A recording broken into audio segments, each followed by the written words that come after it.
கூடாரம் கோவிலா மாற்றப்படுதுன்னா நம்ம சமூகம் உணர்வற்று மாறிவிட்டதா? மதுக்கடைகளில் ஞானம் பிறப்பது போல தோற்றமளித்து உணர்வற்ற மனிதர்களை உருவாக்கும் தொழிற்சாலைதான் மதுக்கடைகள். வணக்கம், இது மதுவா மதுவிலக்கா? தமிழ்நாட்டுல முதன்முறையா தமிழகத்தோட குடிப்பழக்கம் பற்றி தந்தி டிவியோட பிரம்மாண்ட கருத்து கணிப்போட அடிப்படையில நடைபெறும் அதிரடியான விவாத நிகழ்ச்சி. இன்னைக்கு நம்ம நிகழ்ச்சிக்கு காங்கிரஸ் செய்தி தொடர்பாளர் திருச்சி வேலுச்சாமியும் திமுக மகளிர் அணி இணை செயலாளர் சல்மாவும் சிறப்பு விருந்தினர்களா வந்திருக்காங்க. அநேகமாக நம் மாநிலத்தின் பெரும்பாலான பெண்களின் மறைமுக பிரச்சனையாகவே மது இருக்கிறதுன்னு சொல்லலாம். சராசரி தமிழ் குடும்பத்தின் பொருளாதாரம் மதுக்கடைகளால் வேதனையில் தள்ளாடுகிறது. மதுவை குடிக்கிறவர்கள் நேரடியாக போய் மதுக்கடைகளில் வாங்குகிறார்களா? நம் கருத்து கணிப்பு என்ன சொல்கிறது பார்க்கலாம். மது கடைகளிலிருந்து எப்படி மது வாங்குவீர்கள் என்ற கருத்து கணிப்பு கேள்வியை குடிப்பவர்களிடம் முன்வைத்த போது நமக்கு கிடைத்த பதில்கள்: நானே வாங்குவேன் 37 விழுக்காடு, நண்பர்கள் மூலம் 31 விழுக்காடு, நண்பர்கள் அல்லாதவர்கள் மூலம் என்ற பதில் 32 விழுக்காடு. திரு வேலுச்சாமி கிட்ட முன்வைக்க விரும்புறேன். 37% பேர் சொல்லிருக்காங்க நானே போய் எனக்கு வேணுங்கிற மதுவை கடையில இருந்து வாங்கிட்டு வருவேன் அப்படின்னு சொல்லிருக்காங்க. ஒரு 10-12 வருஷம் நம்ம பின்னாடி போய் பார்த்தோம்னா, நான் குடிப்பேன், எனக்கு இந்த பழக்கம் இருக்கு அப்படின்னு சொல்றதுக்கே தயக்கம் காமிக்கிற ஒரு தமிழ் சமூகமா தான் இது இருந்தது. ஆனா இன்னைக்கு இருக்கிற நிலைமை, அந்த அச்சம், தயக்கம், கூச்சம் இதெல்லாம் எங்க போச்சு? நீங்க 10-15 ஆண்டுகளுக்கு முன்னால சொல்றீங்க. ஒரு 50 ஆண்டுகளுக்கு முன்பாக தமிழ்நாட்டில் கிராமப்புறங்களிலே ஒரு தாய் தன்னுடைய குழந்தையை அழைத்து செல்லுகிற போது, எதிரே யாரோ ஒருவன் குடிகாரன் வருகிறான் என்றாலே கோழி தன்னுடைய குஞ்சுகளை அணைத்துக் கொள்வதை போல அணைத்துக் கொள்வார். இது நான் வேறு யாரும் சொல்லி கேட்கவில்லை, என் தாய் அப்படித்தான் என்னை நடத்தினார். அதுதான் இந்த சமூகத்தில் இருந்தது. இந்த சமூகம் மாறிவிட்டதா என்று நீங்கள் சொன்னீர்கள். சமூகம் மாறவில்லை, சமூகத்தை மாற்றிவிட்டார்கள். அதுதான் இன்றைய நிலைமை.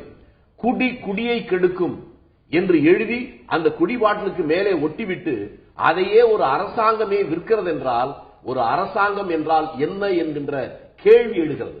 அரசாங்கம் என்பது ஒரு வணிக நிறுவனம் அல்ல. வணிக நிறுவனத்தில் கூட அதிலேயும் விற்பவனும் வாங்குவனும் இருவரையும் பாதிக்காமல் அந்த வணிகத்தை எப்படி நடத்த வேண்டும் என்று வள்ளுவன் சொல்லியிருக்கிறான். ஆனால் ஒரு மக்களால் தேர்ந்தெடுக்கப்படுகிற ஒரு மக்கள் அரசு, ஒரு ஜனநாயக நாட்டில் இருக்கக்கூடிய அரசு வருமானத்திற்காக மட்டுமே இதை ஒரு வணிகமாக நடத்தலாம் என்பது உலகத்திலேயே எந்த நாட்டிலும் நடக்காத சோகத்தின் சிகரம் இன்றைக்கு தமிழகத்தில் இருக்கிறது. வணிக ரீதியாக இதை பாக்குறாங்க அப்படிங்கிற ஒரு விஷயத்தை நான் புரிஞ்சுக்கிறேன். சல்மா, உங்ககிட்ட நான் கேட்க விரும்புறேன். இந்த 37% பேர் சொல்லிருக்காங்க நானே போய் மதுவை கடையில இருந்து வாங்குறேன் அப்படின்னு. நானே ஆபீஸ்க்கு போறேன், நானே பல் தேய்க்கிறேன், நானே குளிக்கிறேன், நானே எல்லாம் பண்ணிக்கிறேன் அப்படின்னு சொல்ற மாதிரி நானே கடைக்கு போய் வாங்கிக்கிறேன் அப்படின்னு சொல்ற அளவுக்கு ஒரு சூழல் கூடி ஒரு இயல்பு அப்படிங்கிற ஒரு இது மாறினதுக்கு என்ன காரணம்? முதல் காரணமா நான் இன்னைக்கு அரசே அந்த மது விற்பனையை தன்னுடைய கையில எடுத்துக்கிட்டதா நான் முக்கியமான ஒரு காரணம்னு நினைக்கிறேன். தெருவுக்கு தெரு எல்லா இடத்துலயுமே சகஜமாக கடைகள் திறக்கப்படுவதும் அரசாங்கமே அதை முன்னின்று விற்பனை செய்யறதும் அது ஒரு இயல்பான ஒரு விஷயமா அந்த சமூகத்துல அங்கீகரிக்கப்படக்கூடிய ஒரு விஷயமா ஒரு மனநிலையை உருவாக்கி இருக்கு அப்படின்னு நான் நம்புறேன்.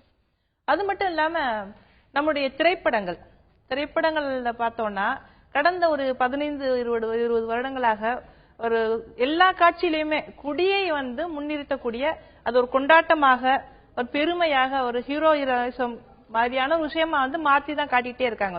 அப்ப ஒரு இயல்பான ஒரு விஷயமா இந்த சமூகம் காரணம் கிடையாது. அவர் சார்ந்து இருக்கும் சுற்றுச்சூழலும் எல்லாமே ஒரு காரணமா தான், ஒரு உந்து சக்தியா தான் இருக்கு அப்படின்னு நீங்க சொல்றீங்க. மதுவை நாடு செல்லும் மக்களின் வழி வேறு வேறாக இருக்கலாம், பாதைகள் வேறு வேறு, நரகம் ஒன்றே என்ற ஒரு கவிதை தான் நினைவுக்கு வருகிறது. நம் மக்கள் மதுக்கடைகளை அரசு நடத்த வேண்டுமா என்ற கேள்விக்கு பகிர்ந்த பதில்களை பார்க்கலாமா? கண்டிப்பா மதுக்கடைகளை ஒழிக்கணும் சார். ஏன் சொல்றேன்னா, இதால நிறைய குடும்பங்கள் பாதிக்கப்படுது. என்ன பண்றாங்க, ஒரு பெரிய பெரிய பணக்காரன் என்ன பண்றாங்க, அவங்களுக்கு வருமானத்துக்கு எதுக்கு அதிகமான பணம் வருது, அவங்க என்ஜாய் பண்றாங்க. ஆனா அந்த மிடில் கிளாஸ், அதோட லோ கிளாஸ் பாத்தீங்கன்னா ஒரு நாளைக்கு பாத்தீங்கன்னா ஒரு 500-400 வருமானம். ஆனா அந்த குடும்பம் பார்த்தீங்கன்னா 200-300 அவங்க குடிச்சிடுறாங்க. வீட்டுக்கு கொடுக்கறது ஒரு 100 rupees அப்படிதான். மது ஒழிப்பு கட்டாயம் அவசியம். இவங்க இழுத்து மூடினாதான் குடிக்கிறது நிறுத்துவாங்க. இழுத்து மூடாம குடியை நிப்பாட்டு நீயா செல்ஃபா கண்ட்ரோல் பண்ணிக்கன்னா எப்படி கண்ட்ரோல் பண்ணுவாங்க? நீ தெருவுக்கு தெருவு, மொக்குக்கு மொக்கு நீங்க வந்து கடையை திறந்து வச்சுட்டு குடிக்கிறத நிப்பாட்டு, நீ செல்ஃபா கண்ட்ரோல் பண்ணிக்கணும், எப்படி கண்ட்ரோல் பண்ணுவாங்க? நீங்க மூடுங்க, கவர்மெண்ட் பார்த்து மூடுங்க. இன்னைக்கு மதுவினால எவ்வளவு பிரச்சனைகள் நடக்குதுன்னு அன்றாடம் உங்க டிவி ஒலியிலேயே வருது. அப்படி இருக்கும்போது மது ஒழிப்பு கண்டிப்பா வேணும். கவர்மெண்ட் வந்து மெயினா வந்து இந்த மதுவை வந்து மூடுனா நல்லா இருக்கும். ஏன்னா இவங்களை மேல் தொழிலாளர் வந்து ரொம்ப பாருங்க. அதே மாதிரி இல்ல சாதாரண குடும்பம் அன்றாட கோயிலுக்கு போறவங்கள கவர்மெண்ட்ல கொடுக்குற எல்லா பொருளும் கவர்மெண்ட்டுக்கே போற மாதிரி போகுது. மதுக்கடைகளை அரசு நடத்துவது பற்றி பல்வேறு விமர்சனங்களை நாம் நமது நிகழ்ச்சியில் தினமும் பார்த்து வருகிறோம். நமது மக்கள், குறிப்பாக குடிப்பழக்கம் உடையவர்கள் மற்றும் குடிப்பழக்கம் இல்லாதவர்கள் சொன்ன கருத்து கணிப்பு என்ன பார்க்கலாம்.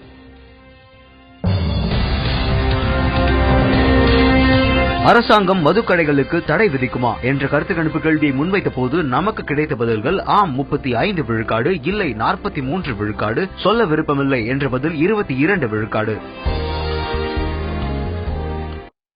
வேலுச்சாமி, உங்ககிட்ட தான் இந்த கேள்வி முன்வைக்க விரும்புறேன். 35% பேர் சொல்லியிருக்காங்க அரசாங்கம் மதுக்கடைகளை மூடும் அப்படின்னு நம்பிக்கை தெரிவிச்சிருக்காங்க. இப்ப நம்ம பார்க்கும்போதே பொதுமக்கள்ல சில தரப்பினர் சொல்லியிருந்தாங்க, தெருவுக்கு தெரு, சந்துக்கு சந்து கடை இருக்கு அப்படி சொல்லிட்டு நீயே செல்ஃபா கண்ட்ரோல் பண்ணு அப்படின்னா எப்படி முடியும் அப்படிங்கிற மாதிரி சொல்லியிருந்தாங்க. இதே மாதிரி தெருவுக்கு தெரு, சந்துக்கு சந்து கடை இருக்கும்போது இந்த 35% பேர் சொல்லியிருக்காங்க ஆணித்தரமா நாங்க நம்புறோம் கடையை மூடுவாங்க. எதன் அடிப்படையில இவங்க நம்புறாங்க?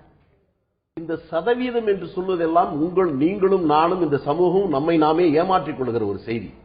இதை மூட வேண்டுமா வேண்டாமா என்பதுதான் விவாதம். நான் ஒரு அதிர்ச்சிகரமான ஒரு செய்தியை, நீங்கள் துவக்கத்திலே சொன்னதை போல தமிழகத்திலே இருக்கக்கூடிய பெண்கள் வெளியில் சொல்ல முடியாத வேதனைகள் இருக்கிறது என்று சொன்னீர்களே, நான் ஒன்றை பச்சையாக சொல்லுகிறேன். இயற்கையாக ஆண்டவனுடைய படைப்பில் ஒரு பெண் 35 வயதிலிருந்து 45 வயதுக்கு இடையிலேதான் ஒரு ஆணினுடைய அண்மை தாம்பத்திய உறவு அவளுக்கு தேவைப்படுகிறது.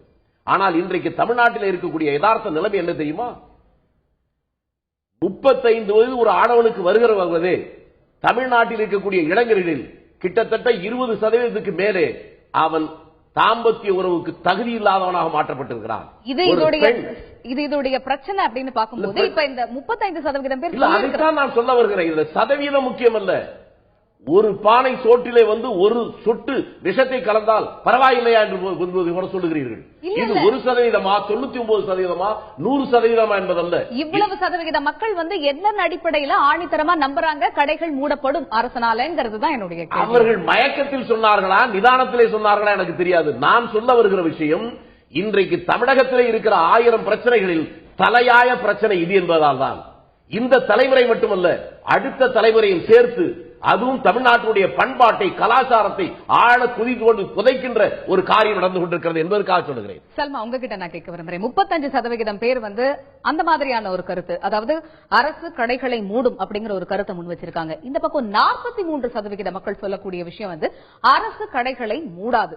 இவங்களுக்கு என்ன நம்பிக்கை அரசு கடையை மூடாது?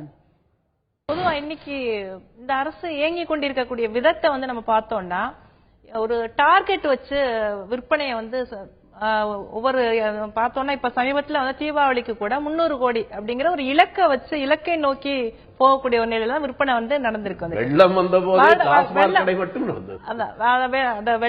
வந்தப்போ வந்துட்டு ஒரு ஆவின் பால் திறந்திருந்ததுன்னா கூட அரசு சார்ந்த ஒரு நிறுவனம் தான் திறக்கப்பட்டிருந்தா சந்தோஷப்பட்டிருப்போம். ஆனா இங்க அதுக்கு வழி இல்ல. ஆனா நமக்கு ஈஸியா கிடைக்கக்கூடிய ஒரு இதான் டாஸ்மாக் ஒரு வியாபாரம்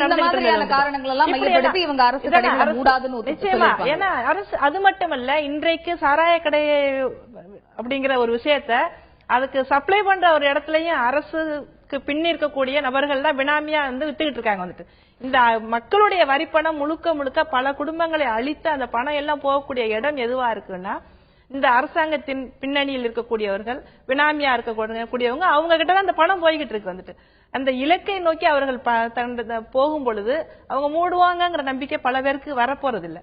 ஆனா என்ன ஒரு இந்த 30% பேர் 35% பேர் எந்த நம்பிக்கையில மூடுவாங்க அப்படின்னு நம்புறாங்கன்னா, வரக்கூடிய எலெக்ஷன்ல வந்து இன்றைக்கு இருக்கக்கூடிய அத்தனை எதிர்கட்சிகளும் எல்லாருமே இது மக்களுடைய இந்த சமூகம் சார்ந்த ஒரு பிரச்சனை, மக்கள் மிகப்பெரிய அளவிற்கு பாதிக்கப்படுகிறார்கள், குடும்பங்கள் அழிந்து கொண்டிருக்கிறார்கள், மூடுவதற்கான சாத்தியம் இருக்கிறது அந்த நம்பிக்கை. அதாவது மற்ற எல்லா கட்சிகளும் ஒரே ஒரு விஷயத்துக்கு எதிராக போராடிக்கிட்டு இருக்கப்போ இந்த ஆளும் கட்சி வந்துட்டு அரசாங்கம் வந்துட்டு வாயே திறக்கல.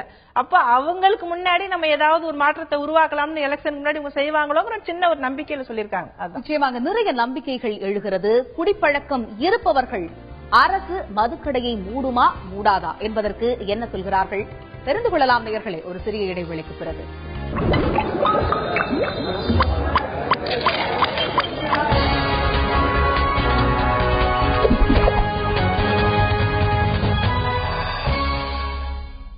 சமரசம் உலாவும் இடமாக ஒரு பொது உடைமை கருத்தை மதுக்கடைகளுக்கு பொருத்தும் அவலம் நம்மை குற்ற உணர்வில் கொந்தளிக்க வைக்கிறதா? அதையும் மீறி குடிக்கிறவர்கள் இந்த சமரசம் உலவும் இடத்தை அரசு மூடிவிடும் என்று நம்பிக்கை தெரிவித்திருக்கிறார்களா? நம் கருத்து கணிப்பு என்ன சொல்கிறது பார்க்கலாம். அரசாங்கம் மதுக்கடைகளுக்கு தடை விதிக்குமா என்ற கருத்து கணிப்பு கேள்வியை குடிப்பவர்களிடம் முன்வைத்த போது நமக்கு கிடைத்த பதில்கள் ஆம் 14 விழுக்காடு, இல்லை 61 விழுக்காடு, சொல்ல விருப்பமில்லை என்ற பதில் 25 விழுக்காடு. சல்மா கிட்ட தான் நான் ஆரம்பிக்க விரும்புறேன். 14% மது பழக்கம் இருப்பவர்கள் சொல்லக்கூடிய பேர்ல 14% பேர் சொல்லியிருக்காங்க அரசு கடையை மூடும் அப்படின்னு. இவங்கெல்லாம் எப்ப அரசு கடையை மூடும், எப்ப நான் குடிய விடுவேன் அப்படின்னு காத்திருக்கிறவங்களா இவங்கெல்லாம்? அதாவது பொதுவா எப்படி அந்த குடிப்பழக்கம் எப்படி உருவாகுது அப்படின்னா, அது ஈஸியா கிடைக்கக்கூடிய ஒரு விஷயமா மாறி இருக்கு வந்துட்டு. அதாவது எனக்கு நமக்குள்ள ஒரு வைராக்கியம் இருந்தாலும் கூட 10 அடிக்கு ஒரு கடைகள் திறக்கப்பட்டிருக்கு, சுலபமாக கிடைக்கக்கூடிய ஒரு விஷயமா இன்னைக்கு இருக்கு. அது அதாவது அந்த வைராக்கியத்தை உடைக்கக்கூடிய ஒரு விஷயம். ஏன்னா அதுக்கு அடிக்ட் ஆனவங்க அவ்வளவு எளிதா அதுல இருந்து வெளியில வர முடியாதுங்கிறதா உண்மை. அதுல அது அவ்வளவு ஈஸியா சைக்கலாஜிக்கலா அவங்கள வெளியில கொண்டு வர்றதுக்கு கவுன்சிலிங் எல்லாம் தேவைப்படும்.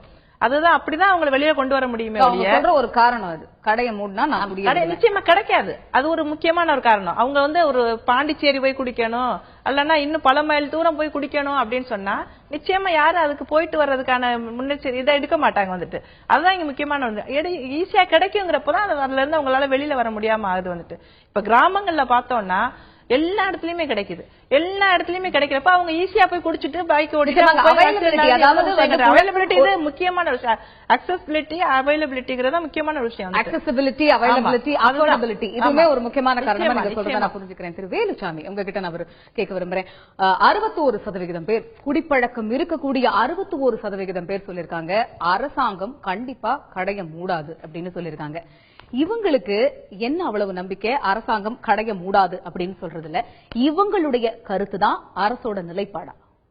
நான் மீண்டும் மீண்டும் சொல்ல விரும்புவது எத்தனை சதவீதம் என்று பார்ப்பதை விட ஒரு அரசாங்கமும் குடிமக்களும் ஒரு தாயும் குழந்தையும் போல.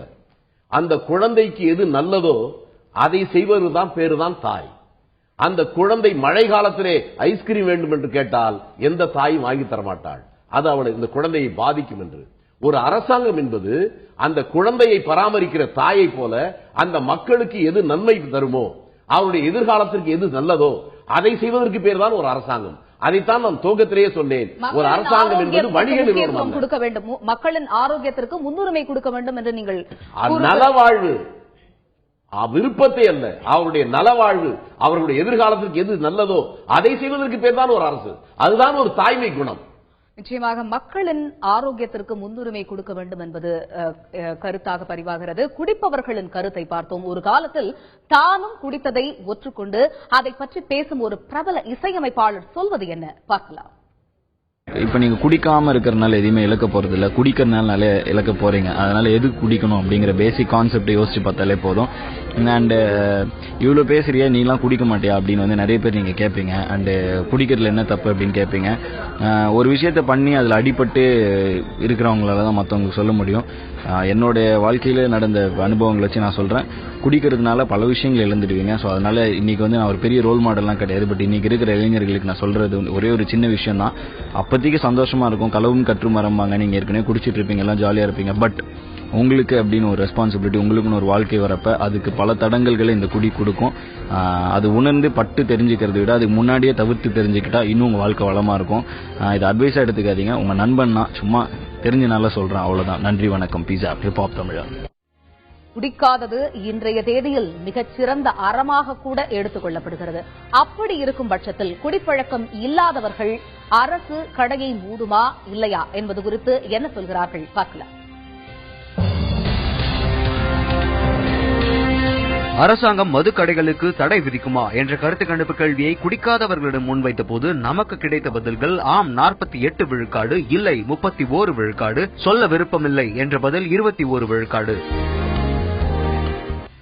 வேலுச்சாமி, திரும்ப நான் கருத்து கணிப்பை பேஸ் பண்ணி தான் உங்ககிட்ட கேட்க வேண்டி வரும். பிகாஸ் இதுதான் முக்கியமான விஷயமா நாங்க பார்க்க வருது. 31% பேர் அரசு மதுக்கடைகளை மூடாது அப்படின்னு சொல்லிருக்காங்க. குடிப்பழக்கம் இல்லாதவர்கள்ல இவங்களை, அதாவது மூடாது அப்படிங்கறது சொல்றதை விட கடையை அரசு மூடும் அப்படின்னு சொல்லக்கூடியது 48% இருக்கு.